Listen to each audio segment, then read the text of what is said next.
네, 네. 첫 번째 사연부터 만나보도록 하겠습니다. 양평동 현대 6차 아파트 보유하고 있는데 앞으로 전망이 어떨까요? 일단 그 소폭 가격 상승 여력은 있으니까요. 이제 뭐 보유 쪽으로 좀 가닥을 잡으셔도 괜찮을 것 같은데 그 이유를 한번 설명을 해드리면 자 우리가 이제 서울의 그 3도심이라고 하죠. 이 3도심이라고 하면 영등포 일대, 그다음에 중구 종로 일대, 강남까지 해서 이 3도심이 가장 많은 일자리가 있는 지역입니다. 이제 그 중에서도 이제 영등포 일대 같은 경우는 최근에 좀 변화에 대한 바람이 좀 크거든요. 그러니까 변화에 대한 바람이 좀 강하게 불고 있는데 네. 그 이유가 뭐냐면 영등포 일대가 중공업 지역이 많아요. 그러니까 공업 지역이 많은데 우리나라가 이제 경제 성장을 하면서 사실은 좀 이제 그 예전에는 공장들이 많았던 영등포구 일대가 경제 성장을 하면서 사실은 지금 서울에 공장이 있으면 안 되는 거잖아요. 네, 그래서 우리가 2015년도에 중공업 지역에 대한 종합발전 계획이 나오면서 지금 영등포 일대가 뭐 지식산업센터라든가 이런 그 일자리에 대한 퀄리티가 지금 상당히 좋아지고 있습니다. 그러니까 공장들이 헐리고 지식산업센터가 생기면서 예전에 제조업 기반에서 지금 지식 기반으로 바뀌고 있다는 거죠.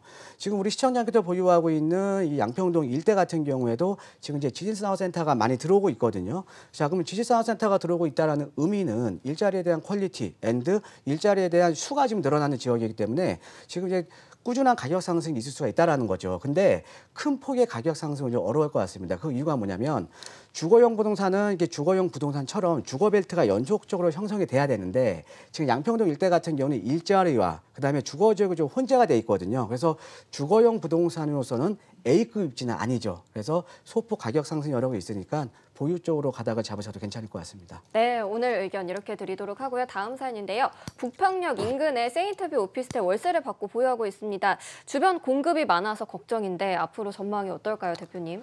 일단 지금 매도 쪽으로 지금 이제 가닥을 잡으셔야 될 것 같습니다. 네. 자, 그 이유가 뭐냐면요. 자, 부동산이라는 거는 공급이 안 돼요. 그러니까 내가 가지고 있는 물건이 희소해야 가격이 오르는 거잖아요. 네. 자, 그런데 이 부평 일대 같은 경우는 상대적으로 토지 가격이 낮은 지역이기 때문에 토지 가격이 낮다라는 거는 시행사 입장에서는 원가 부담이 적은 거예요. 그러니까 공급을 하는 입장에서 공급자 입장에서 원가 부담이 적다라는 거는 공급 여력이 많은 거죠. 그래서 네. 공급이 많은 겁니다. 그렇기 때문에 지금 부평 일대 같은 경우는 워낙 오피스에 대한 공급이 많은 지역이기 때문에 그러니까 물건이 희소하지가 않은 거죠. 그래서 매도 쪽으로 가다가 잡으셔야 될 것 같습니다. 네, 앞으로 매도 좀 고민해 보셔도 좋을 것 같고요. 다음 사연인데요. 1009님이 여유자금 1억 원 남짓으로 용산에 투자를 하고 싶습니다. 가능한 지역, 투자 지역이 어디가 있을까요? 자, 아까 그 첫 번째, 아까 그 시청자분들도 아까 용산 쪽을 좀 아까 물어보셨는데 네네.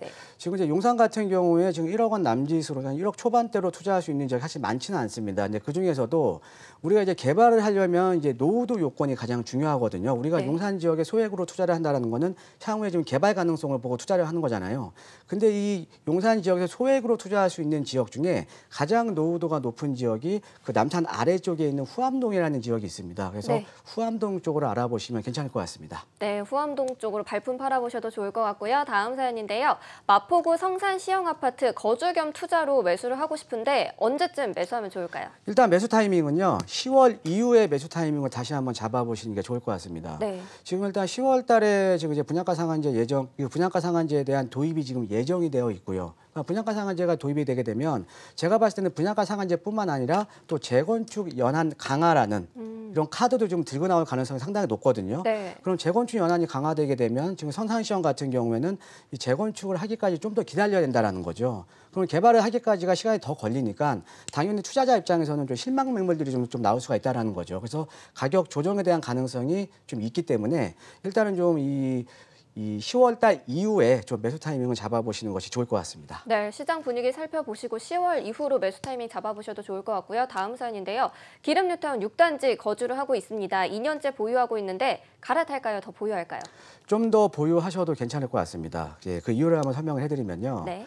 자, 우리가 이제 서울 같은 지역은 재개발 지역에 대한 어떻게 보면 패러다임이 지금 바뀌고 있거든요. 자, 우리가 과거에는 서울의 노후된 지역은 무조건적으로 전면적으로 철거를 하고요.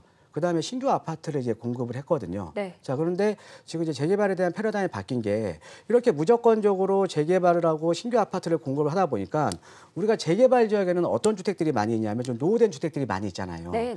노후된 주택들이 많이 있기 때문에 어떻게 보면 여기에는 지금 서민주택이 좀 많이 있었다라는 거죠. 그러니까는 좀 이 임대가가 좀 저렴하잖아요. 네. 자, 그런데 이런 그 서민주택이 점점 줄어들다 보니까 어때요? 지금 서울의 빌라 가격이 좀 오르고 있거든요. 네. 자, 그렇기 때문에 지금 재개발 사업에 대한 패러다임이 지금 철거에서 지금 보존 쪽으로 바뀌고 있거든요. 자, 그렇기 때문에 지금 기름 뉴타운 같은 경우는 근데 뉴타운이 가지고 있는 또 희소성이 있잖아요. 그다음에 기름 뉴타운 확장지구가 또 지금 개발이 되고 있는 거기 때문에 어떻게 보면 성장기 시장에 있는 겁니다. 이 성장기 시장에 있기 때문에 매도보다는 지금 보유 쪽으로 가다가 잡으셔야 될 것 같습니다. 네, 알겠습니다. 보유 의견 드리고요. 7322님인데 신당 8구역 조합원입니다. 향후 전망이 어떨까요? 자, 우리가 부동산 투자라는 거는 수요가 많은 지역에 투자를 해야겠죠. 예, 그래서 우리가 신당동 일대 같은 경우에는 지금 중구죠. 이 중구 같은 경우에는 서울에서 주간 인구 지수가 가장 높은 지역입니다. 이 주간 인구 지수라는 거는 야간에 상주하는 인구 대비 주간에 상주하는 인구인데 주간 인구 지수가 높다라는 거는 일자리가 많은 거죠. 일자리가 많다라는 거는 주거에 대한 수요가 상당히 많은 지역이거든요. 네. 그래서 신당 8구역 같은 경우에는 도심에 입지해 있기 때문에 앞으로 분양가 상한제라는 변수는 있지만 입지적인 여건 자체가 상당히 좋기 때문에 그냥 편안하게 보유하셔도 괜찮을 것 같습니다. 네, 알겠습니다. 보유 의견 드리면서 오늘 6번째 사연까지 하면서 극한 상담 마무리해 보도록 하겠습니다.